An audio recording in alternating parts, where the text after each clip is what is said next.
Come mai faccio poche visualizzazioni? Oppure, perché una volta facevo tante views e ora invece ne faccio molte di meno? Perché sembra che le piattaforme premino e diano più visibilità ad alcuni creators piuttosto che ad altri? Insomma, in poche parole, perché l'algoritmo mi odia?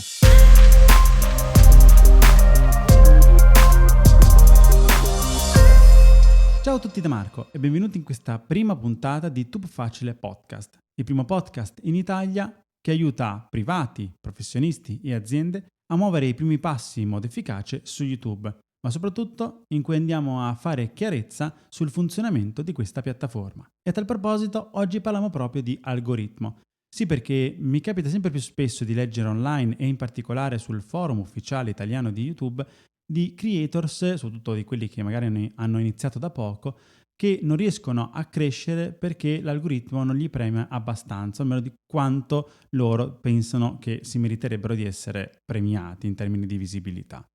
Però la questione è ben diversa. Molti pensano che sia la piattaforma che magari ha qualche problema e che loro invece stanno facendo un lavoro eccelso in termini di creazione di contenuti, di pubblicazione dei video su questa piattaforma. Ma è davvero così? Beh, partiamo con ordine. Prima di tutto, come funziona l'algoritmo di YouTube? Adesso ve lo spiego in breve, se poi volete avere maggiori informazioni e diciamo una guida completa sul funzionamento della piattaforma, vi consiglio di guardare l'apposito video che trovate nel canale ufficiale YouTube Creators Italia. Ma detta in poche parole, l'algoritmo funziona in questo modo. Prende i video che ci sono sulla piattaforma e li mostra agli utenti a cui potrebbero interessare in base a determinati parametri, quindi in base al loro interesse, alle loro necessità e così via. Ma com'è che arriva a questo obiettivo?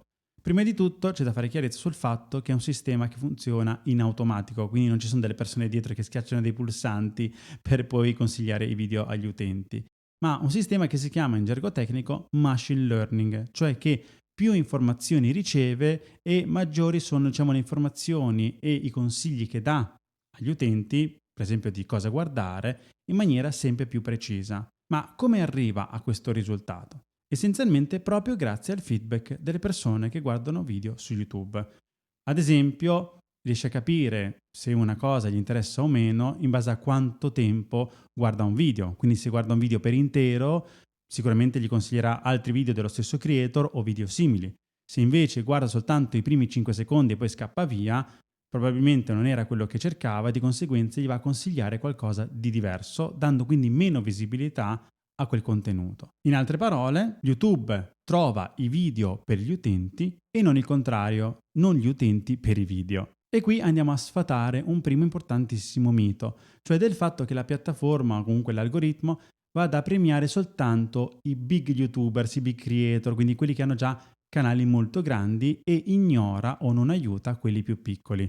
Questo perché, come dicevamo, l'algoritmo non lavora per aiutare i creator, ma per aiutare gli utenti finali, consigliandogli video che vanno incontro alle loro reali necessità. Un'altra cosa che aiuta l'algoritmo a imparare e a migliorare quindi questo sistema, questo funzionamento, è tramite dei sondaggi che sicuramente vi saranno arrivati anche a voi, che appunto dopo aver visto un video YouTube vi fa per chiedervi se quel contenuto che avete appena guardato veramente vi è piaciuto oppure no, o se comunque vi è stato utile. A questo punto una domanda che forse alcuni di voi si staranno facendo è: ma quindi vuol dire che io sono in totale balia dell'algoritmo e che non posso fare assolutamente nulla?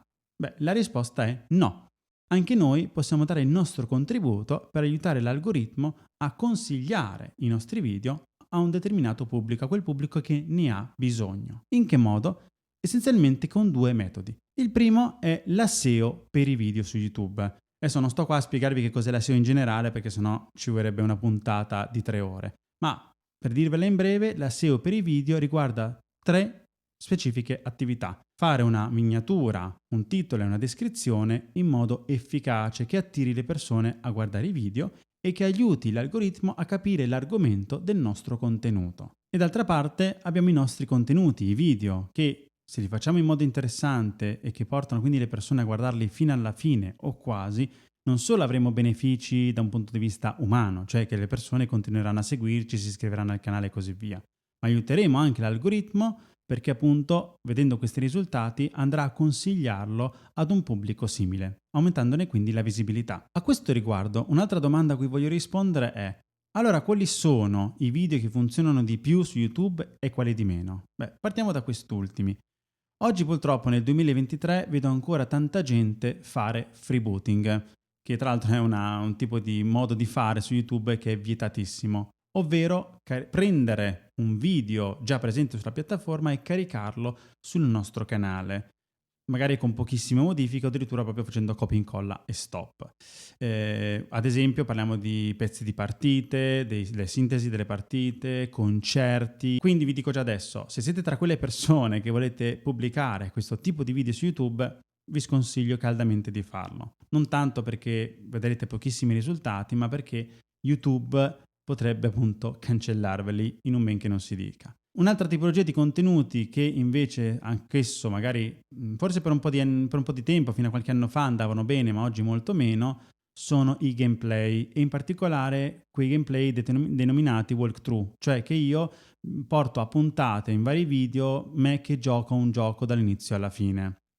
Ecco, infatti in base ad alcune analisi che ho fatto, vedendo un po' alcuni creators che appunto si sono un po' adattati all'attuale situazione, e che appunto portano sempre meno video di questo tipo. Magari fanno lo stesso gameplay, però magari one spot, cioè fanno una volta un video di un gioco, un'altra volta di un altro gioco, o magari parlano una volta di curiosità su un videogioco, consigli utili, magari recensioni, novità, eventi e cose del genere, ma non più il walkthrough. Questo proprio perché negli anni le necessità degli utenti sono cambiate. Quindi, quali sono i contenuti che funzionano? Sono quelli che vanno incontro alle necessità attuali degli utenti.